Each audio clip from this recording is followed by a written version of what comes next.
Sabi. Consul General Zhao Shuzhen, Consulate General of the People's Republic of China. Consul General Dedi Faisal Ahmad Saleh, Consul General of Malaysia. Consul Amadul Quddus Hussein, Consul of Malaysia. Congressman Vincent Garcia, Vice Mayor J. Melchor Kitain Jr., Regional Director Tanya Rabat, so the Department of Tourism, Attorney Francis Mark Layog, City Administrator of Davao City, sa atong mga konsehal, to ang mga deputy mayors, department heads, Araw ng Davao, Execom members, security cluster, partners from the media, o sa inyo diha nasa kilid, o dito sa likod, diri po speaker sa kilid, may gabi o haping araw ng Davao ninyong tanan. Wala na ko'y isulti kay giingon naman tanan sa video ganiha. So, wala na ko'y naminaw mo ato, mao naman to siya. Ang Davao, kaniadtong panahon, o kung ikumpara nimo kaniadto og karon, butang dalang 1987, ang atong nahimong presidente nga mayor diri 1986 man na siya, 87 ko na tao. Dako na kay nagkausaban karon. So nidaghan ang tao, kauban sa pagdagan sa tao, kay tungod naamang goy mga job opportunities diri, maayo ang negosyo, daghan niya sagol ta, gasod ang mga tao, human diri na mamuyo, na may Bisaya, na ay mga Bulanon, na ay Kristiyanos, na ay Muslim, o mga ubang pang relihiyon. Ang importante gyud kaayo, ang permente na tong timan-an, ang pagkahiusa mangyud. Subot pasabot ana, bisag unsa pa ta diri aning kalibutanan ni. Pag naa ka diri sa Davao, walay taas, walay ubos, patas tang tanan. Mapobre man ka, madato ka, Muslim man ka, Kristiyanos ta, unsa pay laing relihiyon, tanan ta magkahiusa ta, kay aron walay samok. Kay sa kadaghan nato, unya di ta magkasinabtanay, magsige kitag-away. Kaya na may mga diferensya sa mga tinuuhan, na ay diferensya sa kagikan. So, maunang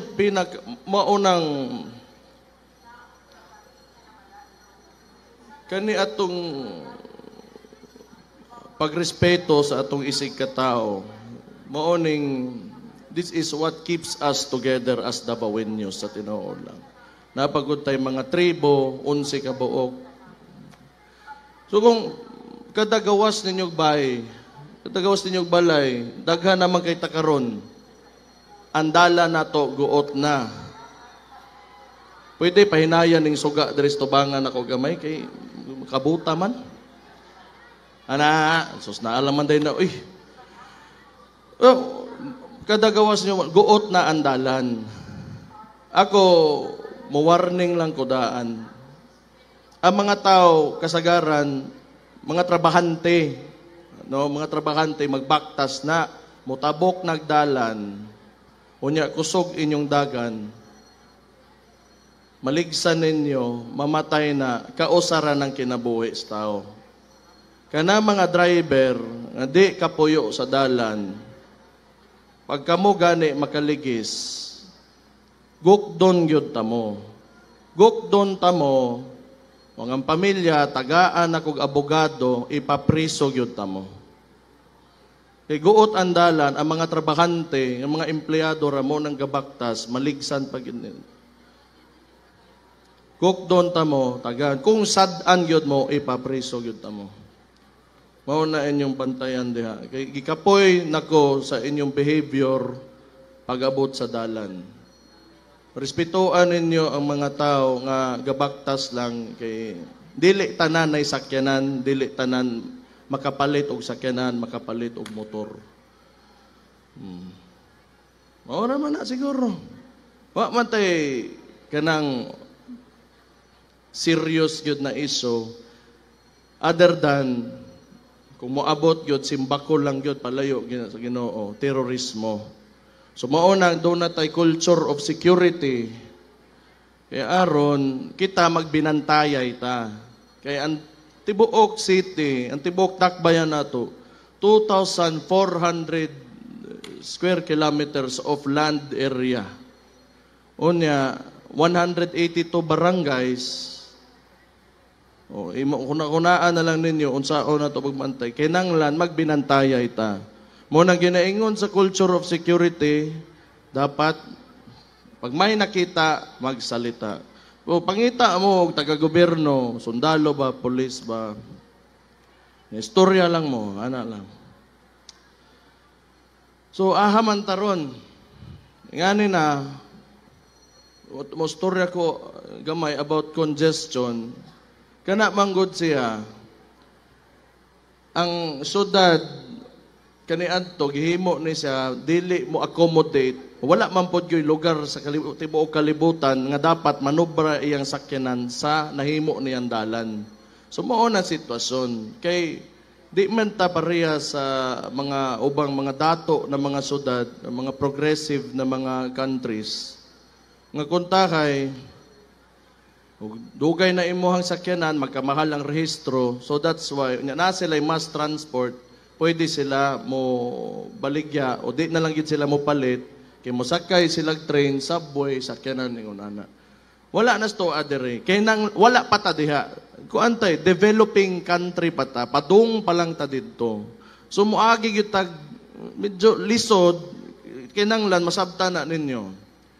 Kinanglan mo makasabot, pag progresibo kayong lugar, mo centralize ang mga tao. But pasabot ana, kung naay mga trabaho, naay negosyo, mo centralize ang mga tao, mutapok tantanan kinaa dito ang pangwarta, panginabuhi. So, ang tendency ana, muguot yun. Kinanglan mo invest ang national government, ana. Kay dili man nato kaya sa tong kwarta, kay dako man kay na, tugod kag monorail, train ba diha, or expressway, or unsa ba diha, di mamakaya sa kwarta. So maghuwat ta, nga tagaan ta sa national government, o unsa, kaning kung budgetan ba gining ginapangayo nato mga implementations to decongest, especially sa transportation system nato diri sa ato ang Dakbayan. Sorry ha, mustorya na lang ko, kay di kay ko ganahan mustorya manggod sa media, kay usahay manggod, potlon-potlon ako mga video, niya himuon kong daotan, noon, man ko nag-ingon nga, buotan po kay ko, pero potlon-potlon nila niya, himuan nila laing istorya. Ganahan ko, mustorya diri, nga nang kitantanan, makadungog, na atantanan diri. So, antusa lang ninyo gamay, at least aron kay baw lang mo, ug baha, di magina siya. Pag kalamidad gani, mao na exactly, precisely the term calamity. Kalamidad yun na siya. Kaya naagyoy punto sa usa ka tuig nga mosobra gyud, mo bagyo gyud. Tropical country tayo. Pilipinas ni. Diha tanan puro na dagat. So diha naga-build up ang low pressure, pag abot ana landing sa diristo ang lugar, nagay mga panahon sobra gyud, mobaha gyud na. So pero mo lagi nakuha natong palakpakan natong 911 nato, ang CDRRMO nato. Gihimo tang Hall of Famer kay magsige na lang tagkadaog. So gihimo na lang Hall of Fame na lang mo. Kay kung mangapil pa mo, mudaog lang mangyapon mo, di na mo kuan. So unsa pa man, sa una gubot ang Davao. So natay mayor kani adto, Nahimong presidente na to. Stricto kaayo ni siya. Grabe gyud ka stricto. Grabe gyud ka stricto gyud kaayo. So, ang plataporma ana niya wa gyud na nausab. Gikan pa nga sugod, drugs and criminality o corruption lang yun na. Ikibaw manggod mo, ug di na nato patason ang storya, di lang diri sa Davao, pero sa tibuok nasod, mao gyud ang problema nato. Mao na, okay, ako may nabutang diri ron, kamo mga kriminal, kung pedophile ka, rapist ka, patyon ta ka. Kung kidnapper ka, holdupper ka, patyon ta ka.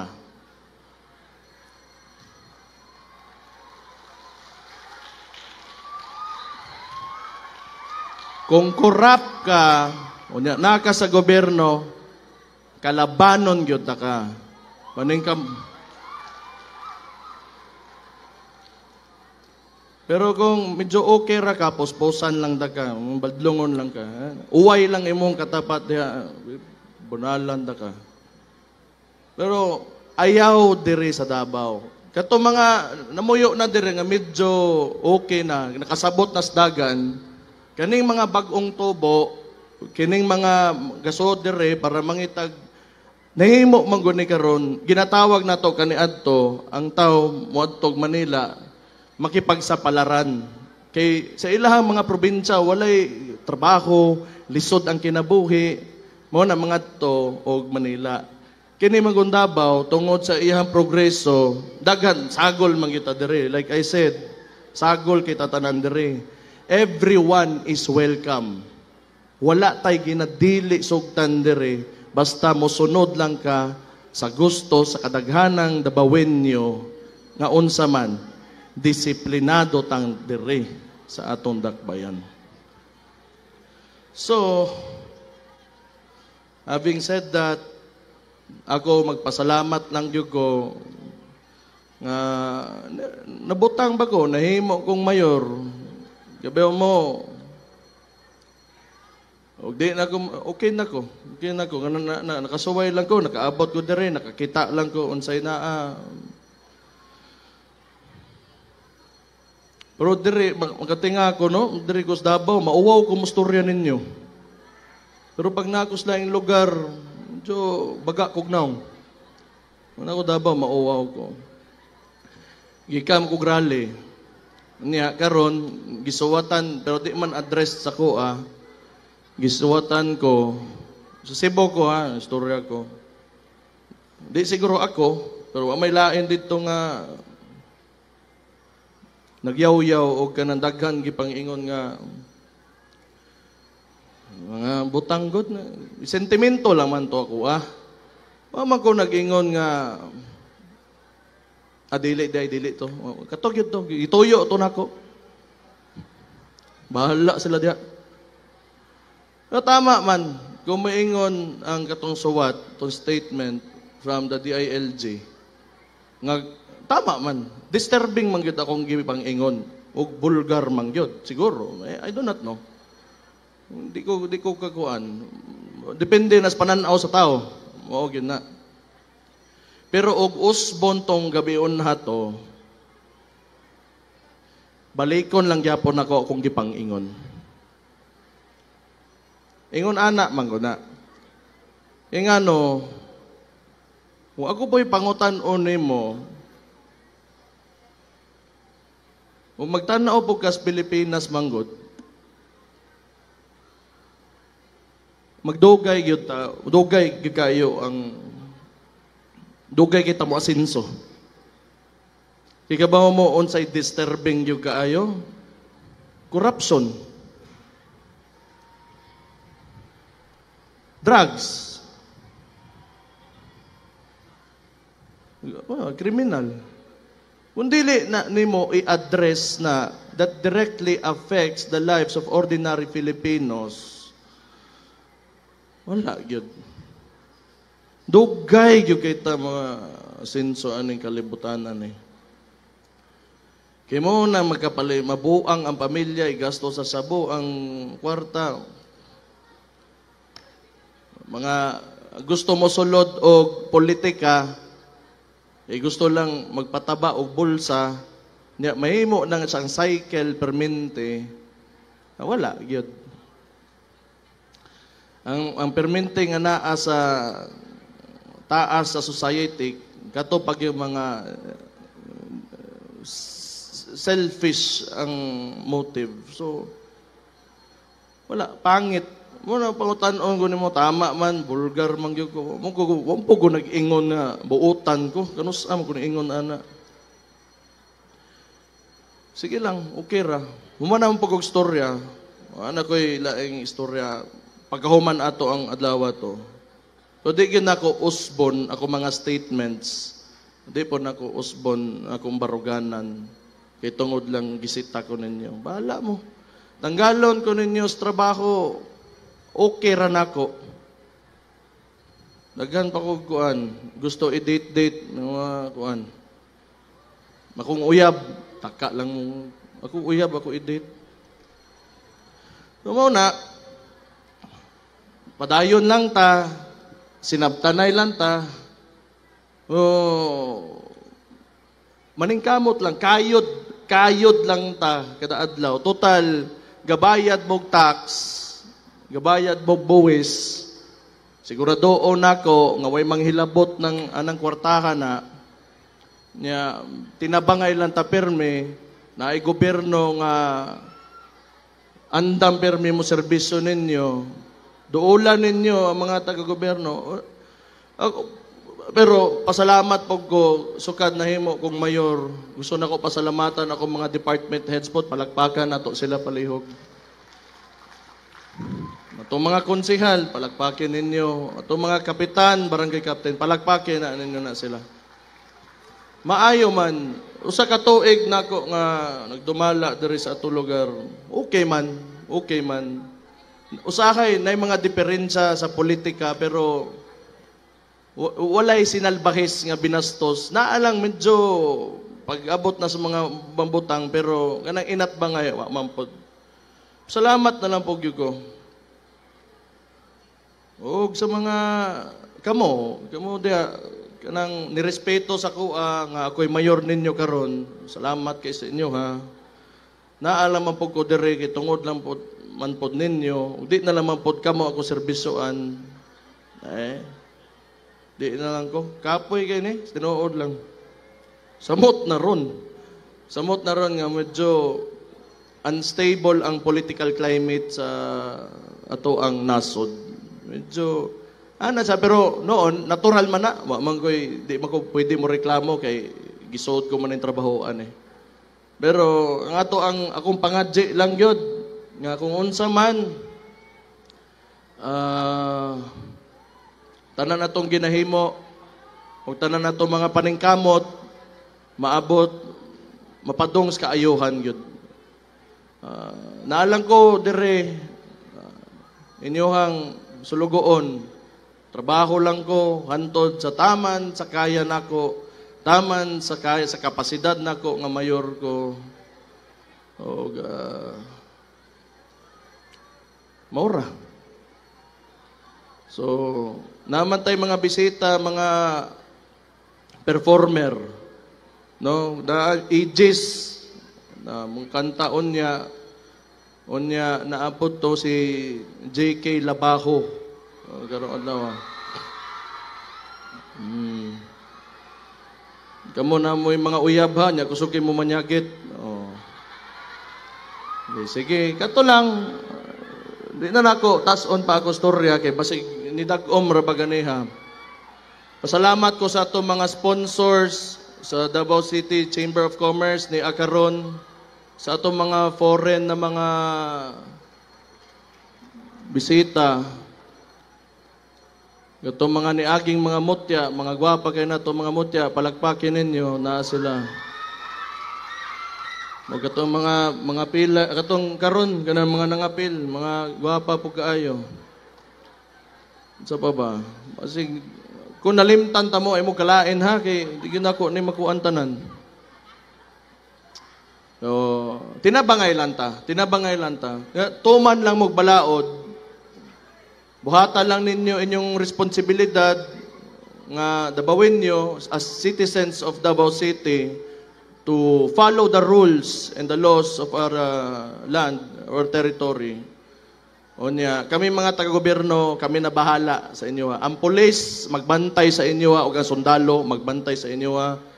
Kami mga nasa gobyerno, siguradoon na mo nga walay kabuang sa mo mga opisina. Onya, inyong mga anak, paskwilahan lang ninyo, padak-an ninyo nga buutan, tudluin ninyo saktong pamatasan. Maura, onya, magkasinabta na ilanta.